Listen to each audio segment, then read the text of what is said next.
project proposal. And then yung format, ano po, contents, and ano yung mga attachment na ilalagay natin sa proposal. So next slide po.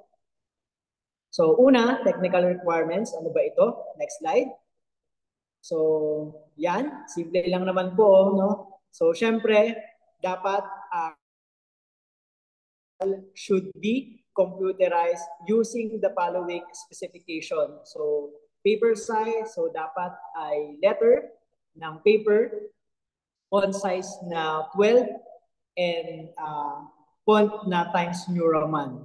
So double spacing, and merong margin na 1 inch. So next slide. So yun lang, ano po? Napakasimple. So pangalawa, ano yung format and magiging content ng ating project proposal. So una, syempre, is executive summary, concise overview or key points and highlights ng ating proposal. So it is typically the first section of the proposal and serve as a brief but comprehensive introduction to the research project. The purpose of this executive summary is to provide the readers or evaluators, especially yung mga magre-review ng inyong project proposal, para mas madali na maintindihan nila kung ano ba yung gusto ninyo na project. Ano po? So, next slide. So, nakalagay dito sa executive summary, syempre yung project title ng inyong project proposal. So, sabi nga ni Sir Kenneth kanina, yung ating project proposal ay kumbaga kadugtong ng ating mga technology. Ano po? So itutuloy natin siya. Kumbaga parang i-scale up natin yung mga existing na technology na kinreate natin. So syempre, project proponent, sino ba yon? So tayo yon, sino ang project leader, sino ang project members. And next, nakalagay sa executive summary, saan yung project location. So dito, for example, sa EDUST Sumacab or sa EDST Gabaldon. Ano po? And then, yung project duration. So, kung sa inyo po, kung ang project ninyo na ilalagay ay within 6 months or within 1 year, and panghuli, project cost or total cost ng inyong project. So, next slide.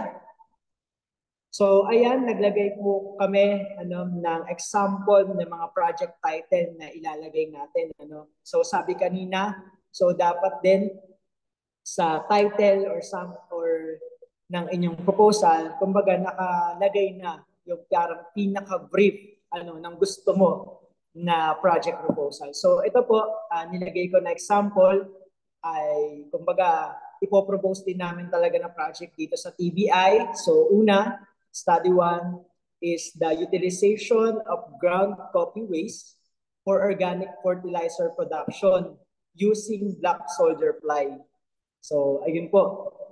So, other example, halimbawa, mag-success yung aming study 1, yung study 2 namin na ipopropose is design and development of controlled atmosphere bioreactor for organic fertilizer production.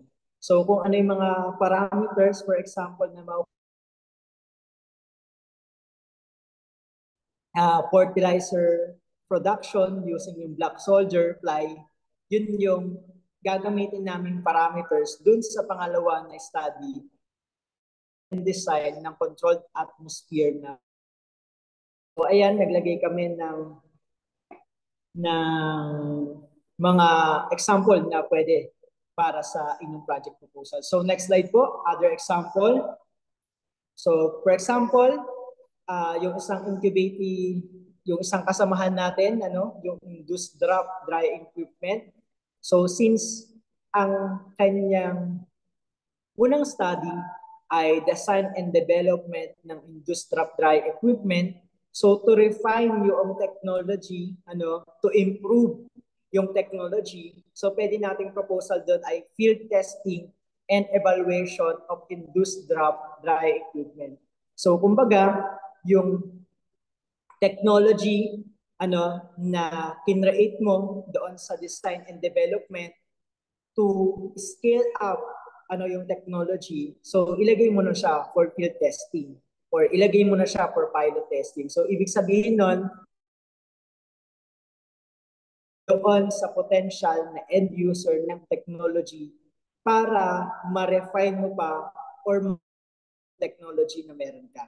So other example, so ito mga comparative economic evaluation of drying in Nueva Ecija, ayan, or enhancing the socio-economic viability of mechanized on farming system in Region B. So yung dalawa, kumbaga nilagay ko lang na example na hindi siya related into mechanical na mga project. So next slide. So, syempre, pangalawa, rationale. Ano ba yung rationale ng iyong project proposal? So, rationale, it provides a justification for why the proposed research or project proposal is worth conducting. It explains the reason behind the research, outline its significance, and clarify the need for the study. So, sa rationale, siyempre nakalagay dito ano yung background ng study mo, pwedeng nakalagay dito yung significance ng study mo to clarify yung need noong project na pinopropose po ninyo. So next slide po. So sample, next slide. So ito, naglagay po ako ng sample na rationale ng aming proposal na activity. So syempre, disposal ng biomass waste or biomass material ay challenge pagdating dito. So yung mga waste na tinatapon lang na wala nang pakinabang, so gagawin natin na other added value or other kumbaga other power resource and syempre kaya coffee waste yung pinili namin. So sabi dito nilagay namin na more than 23 million tons of waste, so nasasayang lang yon. And kung makita natin for example dito sa Nueva Ecija, so sobrang dami ng mga coffee shop and sobrang dami ng nagiging waste. So yung mga waste na yon, pwede pa nating mapakinabangan imbis na itapon lang nila. So maging other sources ng energy. So yun yung rationale namin sa aming project proposal. So next po. So objectives, meron na tayong rationale. So syempre, ano ba yung objectives noong ating project proposal? So dito, example natin, yung proposal namin na organic fertilizer production using the black soldier fly. So ang objectives namin to assess the sustainability of ground coffee waste as a substrate for black fly, evaluate the conversion of soldier fly. So, kung mas shorten process, using yung insect na yon. So, pangatlo, to analyze yung nutrient na composition. So, at the end ng study, merong physiochemical analysis na aalamin namin kung yung NPK or nitrogen, potassium, and phosphorus noong fertilizer ay effective kapag ginamit na for agriculture, and to conduct the simple cost analysis for small-scale organic fertilizer production using black soldier fly and ground coffee waste. So, ayun, yung objectives nung aming study. So, sa objective, so maging specific din tayo sa ano ba yung objectives ng ating research proposal. Ano po? So next po, so project description. Isa po, next slide. So project description, matapos tayo sa rationale, sa objectives ano po ng ating project proposal. So sa project description, nakalagay dito yung detailed overview ng project na ipopropose natin. So typically, ano po, nakalagay yung objective, scope ng study, methodology, and other key details ng ating project proposal. So next po. So short and brief na project description noong example namin na study. So ang goal ng project is to use the bioconversion process using the black soldier fly to manufacture the high quality organic fertilizer from organic coffee waste.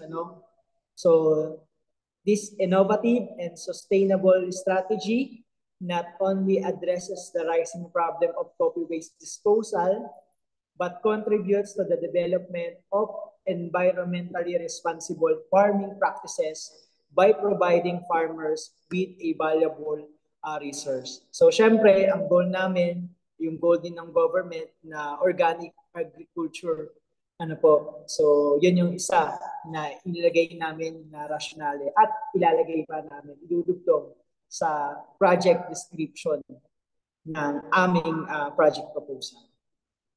So next po. So next is the work plan. So syempre po, ang work plan, so nakalagay dyan ay yung Gantt chart ng ating project proposal. Kung sa mga mechanical, sa mga engineering, so syempre nakalagay yung sa design, yung sa field testing, for example, yung evaluation ng technology, sa other project, kung kailangan ng mga testing, so nakalagay din doon. Pwede natin ilagay doon sa Gantt chart. And yung work plan na yan, syempre kailangan natin para doon naman din sa susunod na requirement ay yung financial plan. So next slide po. Ayan, so expected outcomes. So section 4. So sa expected outcomes po, so sa section na to should contain the projected result of the proposed technology, intervention, and skills upgrading intervention in terms of sales, employment, productivity for business enterprise, or impact to the community, so socio-economic, environmental, health and nutrition, educational, resiliency and disaster preparedness, so climate change and adaptation. So the expected output should be also reflected of the 6 P's or publication, journals, patents, so mga intellectual property asset. So ang aming TBI po ay nag-a-assist din sa mga IP services, patent man yan, utility model, industrial design, copyright, product, commercial value of outputs, people, services, places, and policies. Kung adapt-based science guidelines. So kung ang project natin, for example, scale up or refinement ng technology, so ano ba yung impact niya sa end user? So kung mag-increase yung capacity, for example, ng machine, ano yung impact niya doon sa mga target market natin? Ano yung impact niya or benefits ng mga gagamit noong technology? So next slide po. So ito, budgetary requirements. So napahapiwan po ng aming director kanina. So ano ba yung mga pwede natin na ilagay doon sa ating budgetary requirements? So Una, pwede tayong maglagay ng personal services. So, syempre, honorarium and salaries ng project leader, and salaries ng project members. So, pwede rin nating ilagay yung mga maintenance services such, such, sa, such as traveling expenses. Pwede nating ilagay. So, for example, ang technology natin, for example, yung Coco-Wire, extraction device, ipapilot testing natin or ipifield testing natin sa mga region na maraming coconut. For example, sa Aurora, sa Quezon. So, pwede nating ilagay yung travel expenses sa budgetary requirements. And syempre, yung travel na yun, nakalagay siya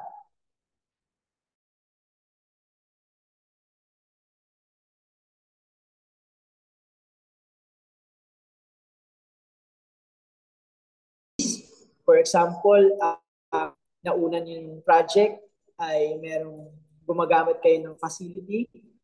So, pwede nyo ilagay yung repair and maintenance ng vehicle, transportation and delivery expenses, and syempre yung mga supplies na gagamitin po ninyo para study po ninyo.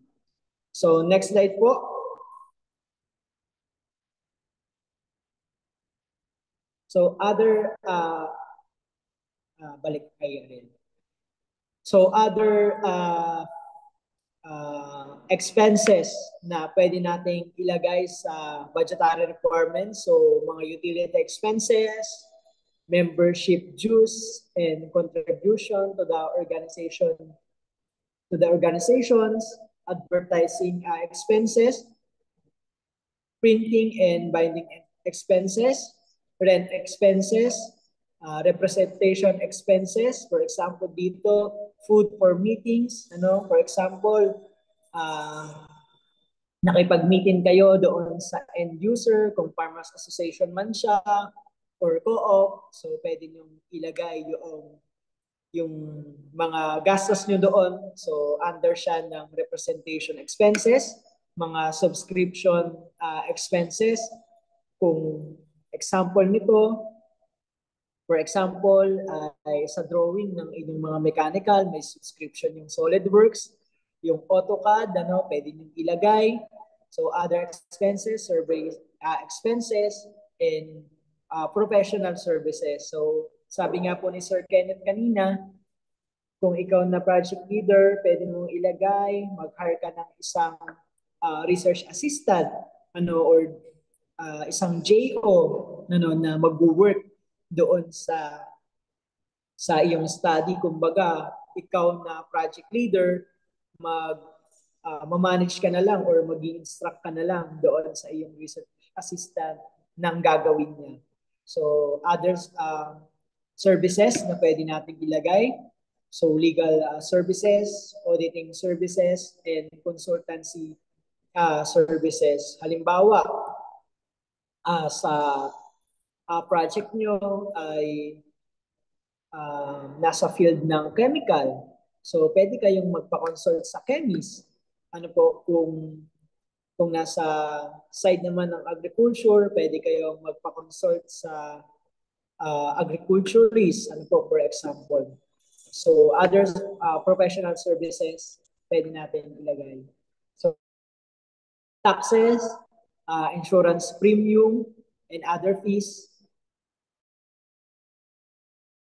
operating expenses, ay pwede po nating ilagay doon sa ating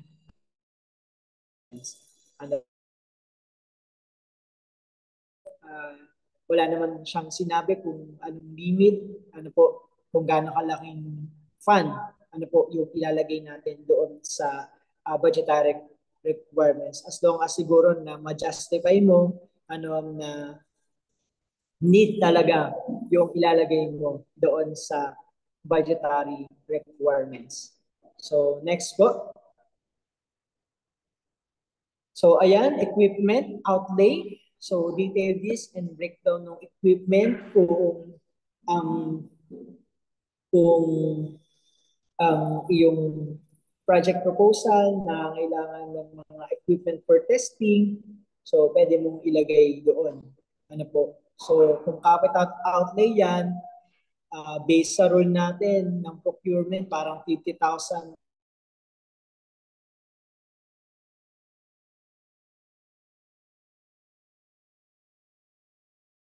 conform ko lang din sa university natin kung gaano kalaking budget requirement bago siya mapasok sa capital outlay.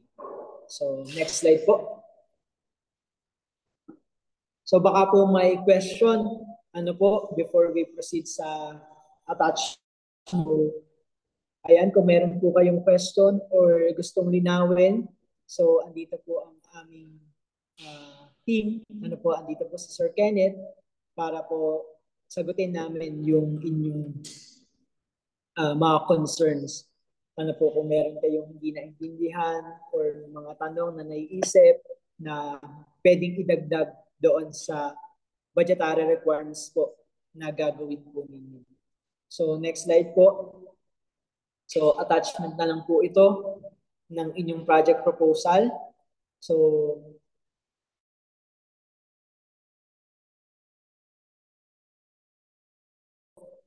proponent's letter of intent na naka-address po sa ating university president. So project layout, if applicable, process flow diagram. So downloadable po ito, pwede namin i-send. And three quotation po ng different fabricators and supplier po. Kung halimbawa, mechanical po yung inyong project and yung fabrication po ay lalakihan ninyo. So, pwede po na merong quotation na ng at least na 3 fabricators and supplier po. Ano. So, yun lamang po at maraming salamat. So, sa mga mechanical po na mga incubators natin, especially sa engineering, ano, meron po kaming inaay na malaking manufacturer sa Isabela. So, si ACT, Metalcraft siguro na kikita niya na yon or naririnig. So, sila yung mga supplier ng mostly mga farm equipments. So, local manufacturer sila na malaki. So, ang target namin ay magkaroon ng partnership with them. Ano po, na yung mga mechanical ng mga technology ng ating incubators ay matulungan doon sa refinement or may skill up yung technology po natin. So, kung meron po kayong question, ano po, so, pwede po kayong magtanong sa amin po at sasagutin po namin kasama po ang aming director si Sir Kenneth Armas. So, kung meron pong hindi malinaw doon sa presentation, so pwede po nating balikan. Ano po.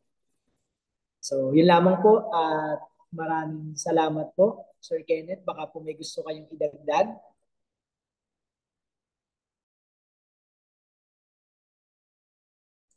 Ayan, question po. And Sir Kenneth, baka po meron kayong Yes gusto. po. Thank you, Sir Eman. Doon sa project duration, ang project duration po ay 1 year, no? Maximum of 1 year. You can go sip ganon, but not longer than 1 year. So yun. Ano pa ba? You can also include trinary proof if you need budget for benchmarking. For example, meron kayong identified na isang uh, manufacturing company, no, or ibang RDIs, research and development institutions, or SUCs na merong same technology as yours, pwede kayong mag-request ng budget for traveling expenses. No? That is for benchmarking. Siyempre, we recognize naman na to further improve yung inyong technology, mas mainam din na makakita tayo ng ibang technology from other institutions.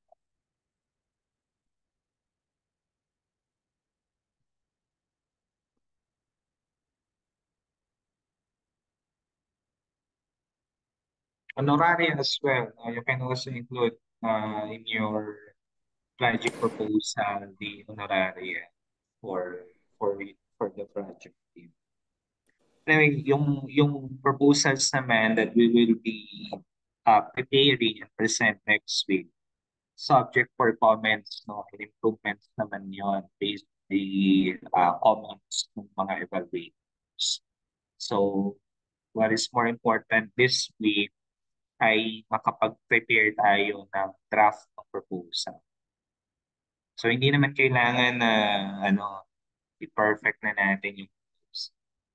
Kaya tayo magkakaroon ng presentation next week para makahingi rin ng suggestions from uh, from budget office, from search office, and other two invited evaluators kung ano yung dapat natin. So, I'm leading ko lang po, no? Hindi po ito from scratch na research project. Kailangan yung project proposal ay continuation, no, noong inyong initial project sa technology. Yeah.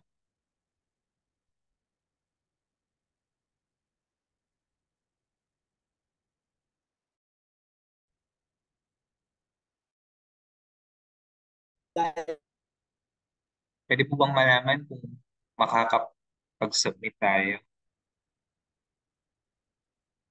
Sir, paano po kaya yung technical drawing? EIM. Need po sana ng help. Ayan, no, Sir TJ. No? Nag-invite kami ng isang expert. Ano ba yung tawag sa kanya, sir? So, ang specialization niya is mag-prepare pa talaga ng technical drawing for patent application. So, nag-invite kami para sana lang po ay kapag nagbigay tayo ng araw based on your availability din, maka-attend at makapag-focus talaga tayo sa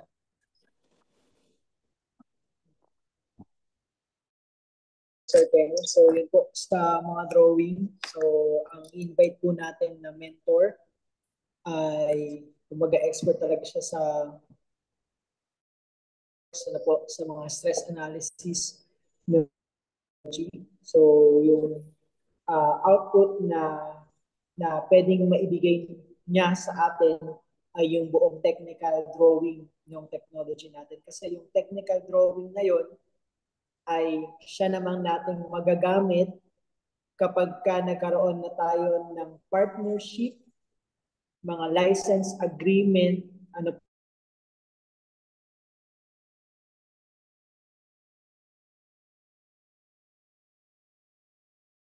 local manufacturer na manufacture ng inyong technology. So, syempre po, ang hihingin ko ay yung buong technical drawing noong inyong technology. So, yun lang po.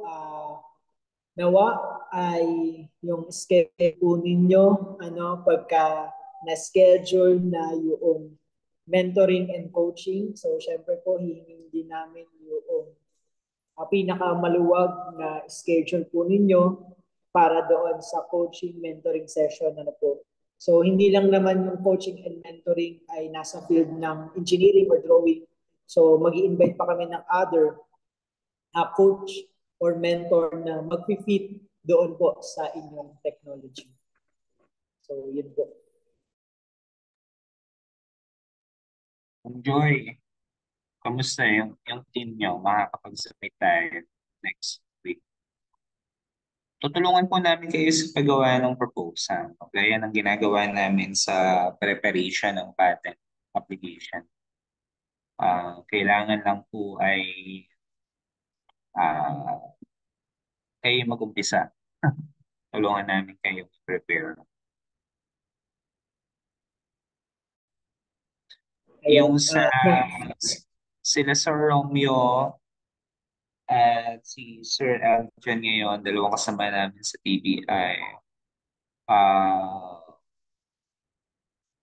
meron silang meeting today para i-present yung ibang inyong technologies for possible adoption. Medyo mahirap lang talaga yung humanap ng mag-a-adapt, pero sa saan ba't makakakita rin tayo ng mag-a-adapt ng technology.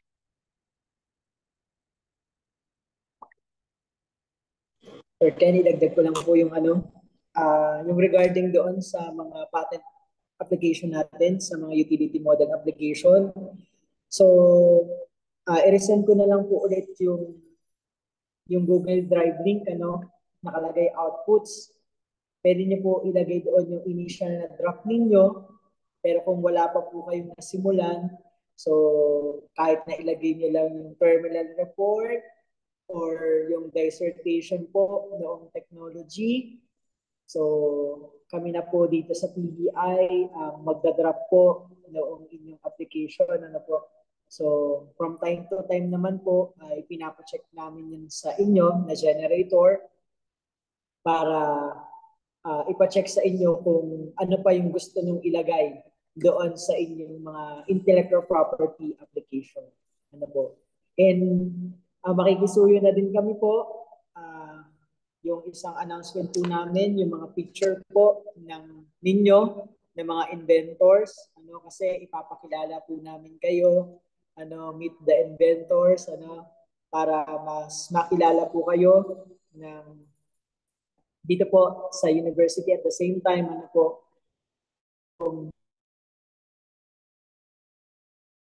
promotional activities ng TBI to link sa mga investors, to link sa mga partnership ng inyong mga technology. So yun lang po, basta picture po na hindi naman siya selfie, So, ipopost namin po kayo sa social media. Thank you po. Yung parang sinend po ni Ma'am Ariel sa group chat. Prepare kami ng ganito. Actually, for the flyers, nakagawa na si Ma'am Irel para sa promotion. Pwede rin kayong humingi ng copy para bawa sa accreditation ninyo or pag nag-extension kayo. So, yung mga promotional materials na yun, kailangan natin. So, we can give you copies. Request lang po tayo sa group chat natin directly kay Ma'am Irel. Okay? So, hindi na namin po kayo abalahin ng matagal. So yun lang naman po, no? What we presented, actually alam na ng karamihan ng sa inyo no, kung ano yung format na sa proposal. Kailangan na lang ngayon yung isasubmit natin. Okay? So kung meron po kayo natapos na, mas maaga, mas maganda, so we can help you improve it. Send lang po kayo directly kay Sir M. At tulungan namin kayong i-ready para next. Okay?